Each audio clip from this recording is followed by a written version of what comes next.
Hey, this is WJ Music here. Today we're going to talk about how should you structure your music learning experience. Now, I begin my music in Chinese instrument, erhu. Usually amateur players start their music learning in high school. It is a time of our life that we are filled with fresh experience. We certainly don't want our time to be overspent on this music learning and thus losing many funds in other activities. So, a structured music learning experience is very important. In fact, by increasing the efficiency in music learning, you might actually have some fun in it. How many of us ending up having misery moments rather than happy memory? So if you agree with me, I'm gonna actually share some of personal experience on how to do it. Now I want you to imagine pillars in a building. A well-structured music learning experience is firm and steady. And so it means that there are areas of learning that I need you to focus, to check and recheck, okay? To make sure that you have covered those things. Now, the first thing I'm going to talk about is auditory training. Well, it simply means indulging yourself listening to in a vast amount of music, okay? And please, at least try to feel the difference. Now, in my previous video, I've pointed out that judgment is essential in your music playing. Well, guess what? You need to judge your music with experience and sensitivity. If you can't tell a difference, what good does it do? You might point out that, isn't it a bit too obvious? Is it another bullshit video? You what? A lot of people cannot tell the difference between feeling and hearing. Try to know the difference. Learn to listen to a music rationally, because if you do that, you are more open to this music experience. Okay, there are all kinds of music: jazz, Chinese music, symphony orchestra. With the convenience of internet, we are able to listen to all kinds of music at your ease, compared to the olden days, which people only can listen to music in church or concert hall. Do yourself a favor, don't confine yourself in any specific music. Be a universal learner. Okay, let's go to the next point. Second thing I'm going to talk about is communication. Actually, many people are sensitive to music, but unfortunately, they are unable to spell the music in words.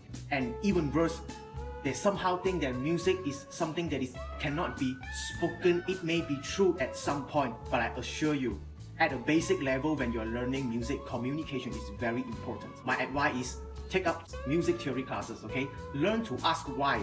Because if you do this, the whole music learning process is much more time-saving and efficient. Moving on to the next aspect, which is I need you to be psychologically healthy in learning music, okay? In my experience, I learned Chinese music.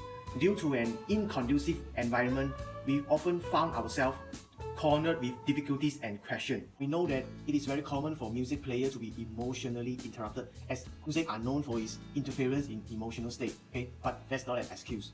I need you to stop blaming yourself. Learn to respect your own feelings. And more than that, be sensitive in your learning. Identify the problems. Is it with the music score? Is it because you can't tell a difference between right and wrong in your hearing? Or it is the technical difficulties that you cannot perform? Be psychologically healthy, get into these problems and solve them. Now, it is possible that each area of difficulties, you need a different specific professional teacher to help you with it. That is a healthy approach to your problems. Here is the thing. Very often we lost ourselves in music. And you know why? Because there's no control. This is what I'm going to talk about. Music is something, but not everything. In music learning, okay, be sure to control your time. Just because you cannot do well in your music playing, it is not an excuse for you in wasting more time dealing with it. Instead, try to make sure the time you spend is efficient. Music is filled with different games. If you think you're not doing well in this particular instrument, do yourself a favor. Try different things. You might just performing better at another choice. Now, I always say music learning is about experience. Guess what? You define the experience. Moving on to the next one. The topic I'm going to talk about is music identity.